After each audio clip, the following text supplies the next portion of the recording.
Hey, what's up guys? It's Sam here sitting in the David Lloyd car park ready to talk to you about how you can grow your portfolio using the equity in your own home or in a property that you own. So if you have equity in your home, if you plan on having some equity available to you, stick around because I've got some tips on how you can utilize that money to grow a portfolio fast.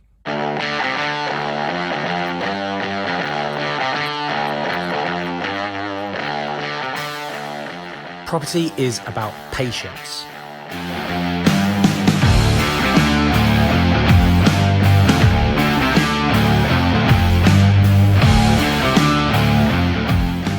Hey guys, thanks very much for sticking with me. And so I wanted to talk to you today about how you can actually utilize equity in your home or a property that you own to basically enable you to grow your portfolio a lot quicker.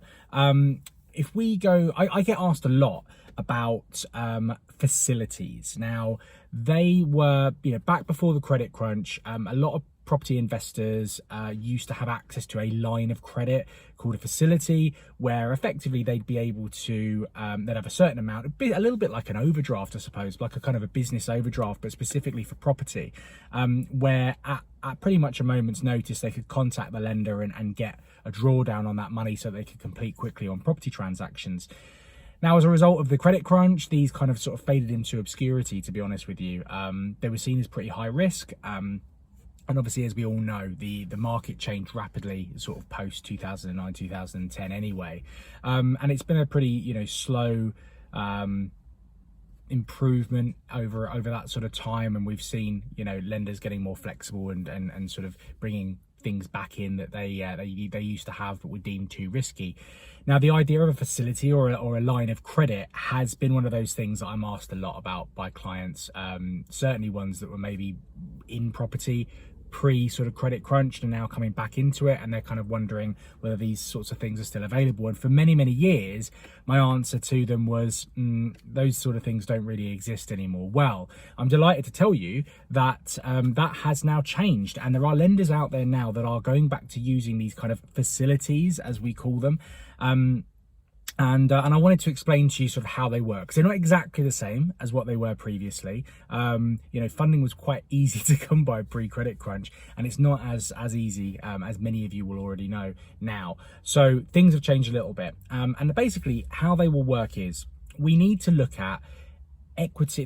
We need the facility to be secured against something, basically. So we need to find some equity in your own home or in another property that you own, and utilize that to secure the funding against. Now, if you've got an unencumbered property, marvelous, this is really going to benefit you, and it's going to be a lot easier and probably a little bit cheaper as well, to be honest with you. But let's take it that most of you aren't going to have unencumbered property that's watching this, but you may have a home that you've owned for many years that you've grown some equity in that you can now utilize. So I tend to use your main residence as the example more often than not, because this tends to be the kind of scenarios that we see this working in more often than not. As a bit of a quick sort of disclaimer, I'm not advising people to go out and highly leverage their own homes. I'm a great believer in that your own home is your biggest liability rather than your biggest asset. And I certainly am not recommending that you go and take this route as your first option, but if it's something that works for you, great. But if you've got equity in like an investment property or something like that, that's probably your first port of call. But let's take this as the example. You've got your own home, it's worth X amount, and you've got quite a lot of equity in it. Let's say you've got 50% equity in this particular property. That's going to be really beneficial, because just like any loan, these facilities are going to be limited by loan to value. As somebody asked in a question recently to me, does the rental income, if we're looking at a rental property, does the rental income, is that going to have an impact on the loan amount you can get? No. These are specifically looking at sort of loan to value maximums. And as I said, the example that we're giving at the moment anyway, is we're looking at your own main residence. So that's kind of what we're basing this on. So loan to value is key. The lower, the better. There are facilities available out there up to sort of 70-75% in normal times. As I'm recording this, we're just coming out of the lockdown, so lending is a little bit different. But if we can keep it to 65% of the overall value, that'd be fantastic. And what I mean by 65% is the amount that you have as a facility plus the amount that you have already taken out as a loan. So this could be your first charge residential mortgage as an example of that. So the two together need to be less than 65%. So what happens then is a lot of these lenders are kind of bridging lenders. They're not really sort of your standard term lenders. You're not going to walk into Barclays basically and get one of these. So they're going to be bridging lenders. So the onboarding facility is going to be very similar to taking out a bridging loan effectively. So it's going to take maybe 4 weeks, something like that. There's going to be an application process. There's going to be due diligence done. There's going to be evaluation done on the property. And that's how long it's going to take the first time round. Okay, then an amount will be agreed. 100 grand, 250 grand, whatever it might be. And then once it's agreed, once it's in place, you then are able to access that money quickly. Because think of it like an overdraft facility, that somebody says to you, you've got 100 grand overdraft facility. You don't need to sort of wait around and reapply for that every time you dip into it.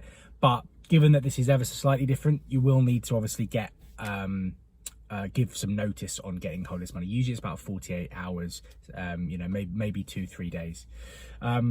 But this money is then available to you. So if you spy an opportunity, instead of waiting around to get a new bridge, get a mortgage, whatever it might be, you can snap it up relatively quickly.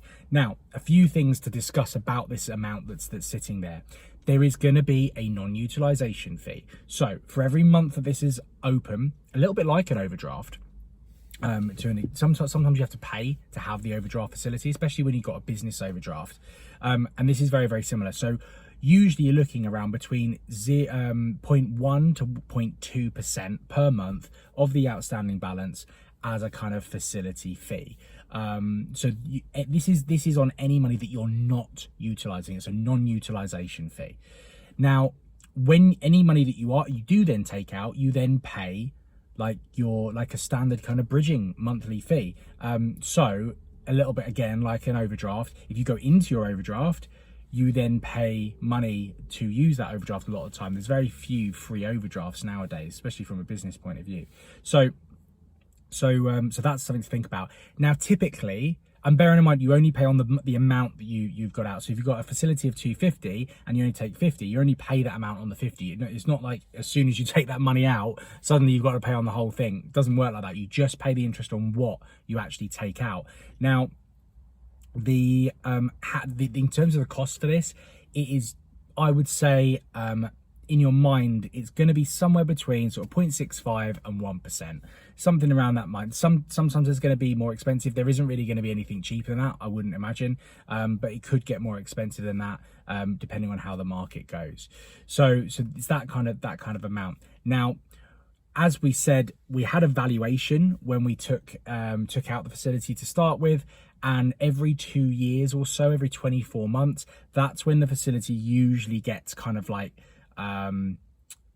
reviewed, shall we say. And in that period of time, that's when we would probably do a new valuation, just to make sure that the property is still worth what it is. Now, obviously, if the property value's gone up, it could actually lead to you being able to increase the size of your facility, especially if you've been making those payments for the facility fees and all that kind of stuff.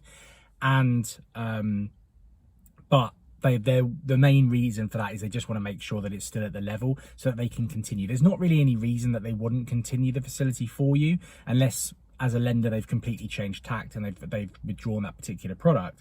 But there's no reason that they wouldn't continue in normal circumstances, as long as you've been keeping up the payments okay, and you've been utilizing it and the property value hasn't gone down. So that's basically kind of how it works. Now, as I said, the benefits of this are fantastic because it does mean that you can get hold of this cash really quickly, and it means that you can have access to properties that maybe others wouldn't. You have amazing buying power. But as I said, the disclaimer is, be responsible.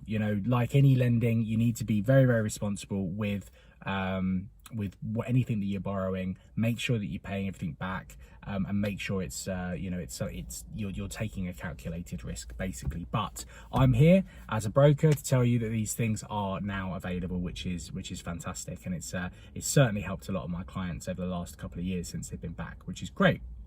So look, I really hope that this has been beneficial. If you've got any questions, stick them in the comments below, or send me a direct message on Instagram at the Sam Norris. Go and follow me anyway. I try and put up content at least once a day, sometimes twice a day, with handy hints and tips regarding property finance, business related stuff. So go over there and check me out on there, and hit me up in the DMs if you've got any questions for me.